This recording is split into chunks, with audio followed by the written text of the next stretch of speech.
Hello, beautiful, amazing, fantastic world, and you, beautiful, wonderful individual you. Today, I would like to speak about allowing your inner child to play and to be wondrous and to be in awe and amazement for, well, whatever you can truly muster. It is kind of a active, it is kind of an active activity, if we should say it like that. As they say, unless ye become like children, you will never be able to enter the kingdom of heaven. And the kingdom of heaven is here, right now. So it is about having that wondrous, playful, but also to a certain amount devotional feeling. It's like playing in God's garden as a child, but at the same time having wisdom, insights, knowledge, and carefulness. Because you cannot just let a child run free and run rampant. It is about holding kind of like a little family within yourself. You are your inner child's protector, and to let it come out we need to be a little careful, because there are many opportunists and, well, people that might want to hurt others. So it is about maneuvering in this world, but where there are so many different variations of both beings and human beings, animals, and so on. So the more you let your child come out, but with a certain carefulness, prudence, the more you can allow it to express itself in a more loving, nurturing, purifying way. So by having a wonder for the world, for the spiritual, for your inner being, since you will need to have your inner being in order so that we can weave into this world good things. We cannot want the world to change if we ourselves do not develop, grow, do shadow work, cleansing and clearing, growing and unfolding, deepening. We cannot only expand, we need to deepen too. It is two ways, so both deepen and heal our own inner scars and wounds that will never fully in this lifetime be healed. They will always be remnants to our personalities. That is also the beauty of it, really, because it is hardships that build personality and individuality. And through overcoming and being bitter and seeing these as curses or as misfortunes, you see them as opportunities and silver lining to grow as a human being with compassion, dignity, and love. Your inner child, your inner playful, wondrous, innocent part of you, which you, if you do spiritual work, will come more and more and more into. Because one of our gravest sins is to take seriously what we should not take seriously. But we do take life seriously. But not grave seriously, where we see everything as it's super serious and we are forced, we have to. But it is a balance between love and duty. So combine them, love-bound duty, allowing your inner child become and unfold and mature to a professor, to a scientist, and let that kind of spiritual science play within our being. Because, well, spiritual science is fun and challenging and painful and loving. It is everything, because we as human beings are everything. And it is about finding out what we are, where we're going, where we come from, what we have to work with, what flaws we have. And the more we do work upon ourselves and at the same time hold and present ourselves to the world, the more we are able and capable to participate in this spiritual development we're in. Remember, we only live this incarnation once. We better we should take advantage of this incarnation and absorb and assimilate and study everything that is to be studied in this specific incarnation and consciousness and the way we develop in this present age and civilization. You see, we have been different in every incarnation. We have had different focuses, intentions, ways of living, from the spiritual to the philosophical to the purely material and to the purely spiritual, where we more or less didn't even care about the physical outer realm. But the thing is, the physical outer realm is the spiritual. It has just congealed itself a little. So it is about finding out what we should focus on. If we become too obsessed with the material physical, we will never be able to develop inner spiritual faculties so that we can truly see the spiritual within everything. But God is everything, and it is about finding out, what is all of this? Why are we here? What are we doing?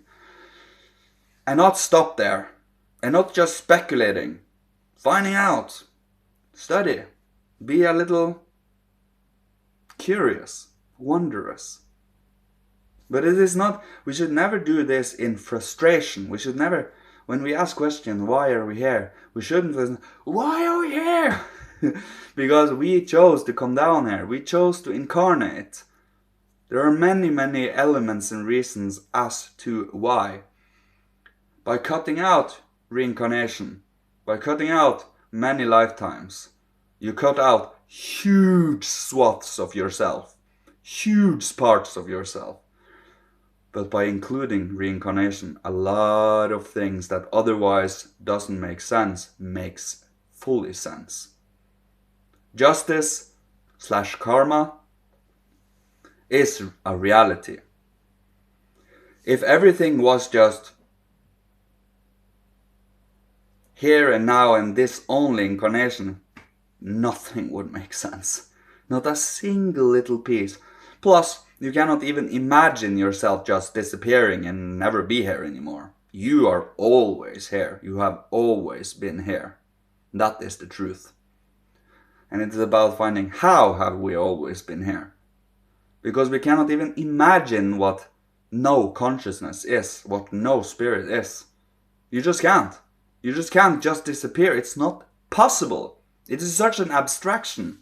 But by knowing reincarnation and including that within our development, the more we can clear out the clutter and the karma of our own inner being, so we can help others do the same through inspiration, not forcing, not being dogmatic about it, but truly having a certain flow and steady playfulness within it. We take certain areas in life extremely seriously. It's important to be flexible in these areas. Taking as an example, we do not compromise or negotiate our morality, our love for the true, the good and the beautiful. Obviously, that is non-negotiable. That is like a rock that should be there, or at least a rock that can be molded and deepened and expanded. It cannot even be a rock, really. But you get my drift here. Certain things we hold always. Other things we are very flexible in, because otherwise we would become one-sided, dogmatic. And dogma and one-sidedness, a monastic view of everything, is, well, the true enemy of real spiritual insight. The spiritual is so variable. It has so much variation to it. And based on where we come from, what sphere of knowledge, of cosmic worldview and soul moods we come from, we see the world differently. Some people see things from the occult and the phenomenal. Others can see it from the more mystical and material. You can actually be a material mystic. That means you find the mystical forces that builds this specific physical mineral world. And then you're tapping into the harmonic world, actually. But you can also be a voluntary materialist, where you are a willful materialist, where you force upon the world your materialism, taken as an example.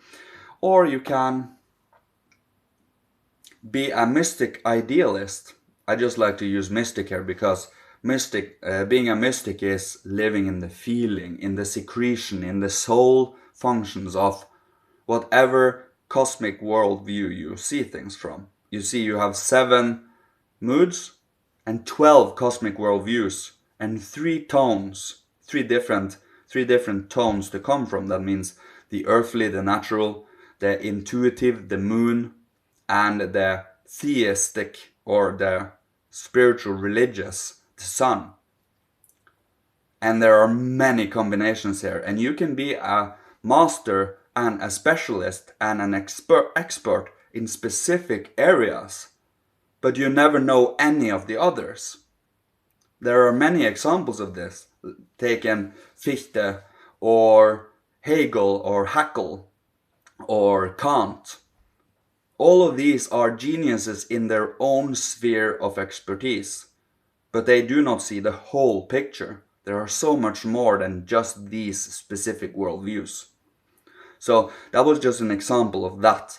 But I am just a person that wish to present certain ideas and inspirations that might allow you to grow the curiosity and wonder, the inner child that you should. It is an enthusiasm, taking initiative in your own life, so that you can truly find out why you are here, what your incarnation entails, what your role to play here is. And I will leave you with this today. It's going a weekend now, so have a very good weekend, folks. May Father, Holy Spirit, Christ, Michael, ancient masters of old, ancestors from every incarnation, bless, protect, guide, and love you on your amazing, beautiful, individual path that is included in this beautiful world that we are constantly working upon to make better, not staying stuck in the past, not being afraid of the future, truly living in the present, and have the capabilities of reflecting on the past so we can gain knowledge and insights and strengths from everything we've gone through, so we can move forward in as a stable and insightful and understanding a way as possible. And that spiritual science and spiritual development helps us with, to bring the insights, to have the sustaining of everyday love, compassion, warmth. So, thank you so much, you. It was hard to find a topic today, again, but it always works itself out, doesn't it? So, yeah. Goodbye. Love you.